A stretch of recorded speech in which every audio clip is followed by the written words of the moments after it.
Welcome back. सो अब हम लोग मेमोरी मैनेजमेंट के बारे में पढ़ने वाले हैं। ये अंडरस्टैंडिंग करेंगे पॉइंटर्स की, ठीक है। तो understanding pointers is crucial for memory management. C pointers are variable that store memory addresses allowing you to access and manipulate memory directly. ठीक। अब देखो तुम्हारे पास पॉइंटर जो है ना वो मेमोरी के कुछ एड्रेस को स्टोर कर रहा होगा। अब तुमको क्या करना है ना, जो मेमोरी एड्रेस में जहाँ पे सामान स्टोर्ड है, ठीक। अब जैसे तुम्हारे मेमोरी एड्रेस में जो है स्टोर्ड है कुछ, तो उस मेमोरी एड्रेस में क्या वैल्यू स्टोर्ड है, अब तुम उस वेरिएबल में डायरेक्टली नहीं चेंज करना चाहते, तुम उसके पॉइंटर के मेमोरी एड्रेस में चेंज करना चाहते हो। तो तुम सीधे सीधे मेमोरी एड्रेस में अगर चेंज करोगे तो उस पॉइंटर के वैल्यू में भी चेंज हो जाएगा। तो उससे पॉइंटर, तो उससे ज़्यादा दिक्कत नहीं होगी। और क्योंकि एक पॉइंटर है सीधा, तो तुम्हारी मेमोरी भी बच रही है कि तुम बार बार उसको रीडिफाइन नहीं कर रहे हो, रीअरेंज नहीं कर रहे हो, ठीक है। तो इसका एक सिंपल सा कोडिंग एग्जांपल ले लेते हैं। यहाँ पे एक सिंपल सा वो, ठीक। ये मैंने int num is equals to 10, मैंने इसको डिफाइन कर लिया।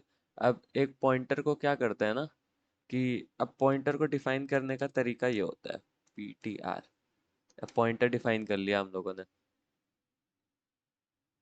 ठीक। पॉइंटर डिफाइन करने के बाद इंट, अब जो तुम्हारा पॉइंटर था ना उसको तुम क्या करो, अ, अब यहाँ पे तुम देखो पॉइंटर को नल भी डिफाइन कर सकते हो, नल डिफाइन कर दो यहाँ पे, ठीक। अब नल डिफाइन करने के बाद यहाँ पे क्या करो, या तो तुम इसको नल डिफाइन कर सकते हो, ठीक।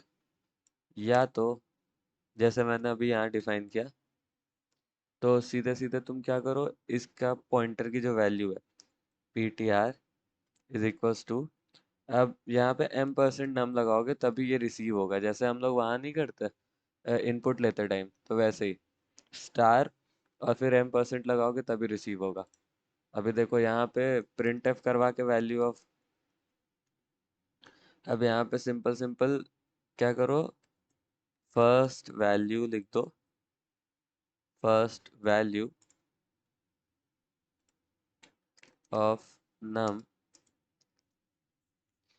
Is equals to percentage D, और यहाँ पे डिफाइन कर दो पॉइंटर को, ठीक। पॉइंटर को डिफाइन कर दिया, उप्स, ये कॉपी किया, ये पेस्ट कर दिया। अब यहाँ पे ना पॉइंटर की वैल्यू चेंज कर लेते हैं, star P T R is equals to 20, ठीक। अब यहाँ पे स्टार देना था, वैसे स्टार देना था, ठीक है। तो अब ये क्या करेगा, अब ये सेकंड वैल्यू जब आएगी तो वो 20 आनी चाहिए। देखो मैं नम की तो वैल्यू चेंज कर नहीं रहा हूँ, सिर्फ पॉइंटर की चेंज कर रहा हूँ। देखते हैं क्या आता है। ओके, यहाँ पे कुछ प्रॉब्लम हो रही है। Assignment makes integer from pointer without a cast, ठीक। तो ये चीज़ जो है ना तुमको यहाँ करनी पड़ेगी, अभी ठीक हो जाएगा। First value of num, second value of num 20, ठीक। तो यहाँ पर एक ये लगा दो,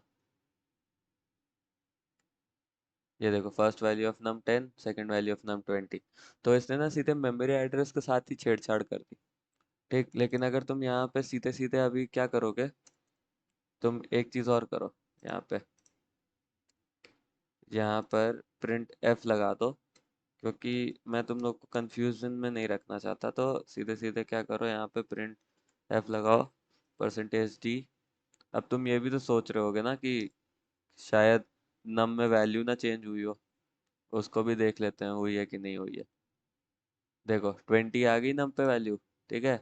इससे तुम लोग को एक चीज़ तो समझ में आता होगा कि नम में भी वैल्यू चेंज होती है, सिर्फ मेमोरी एड्रेस में ही नहीं चेंज होती, ठीक। तो ये सिर्फ इतना ही था पॉइंटर्स में। अब मिलता हूँ आपसे अगली वीडियो में। थैंक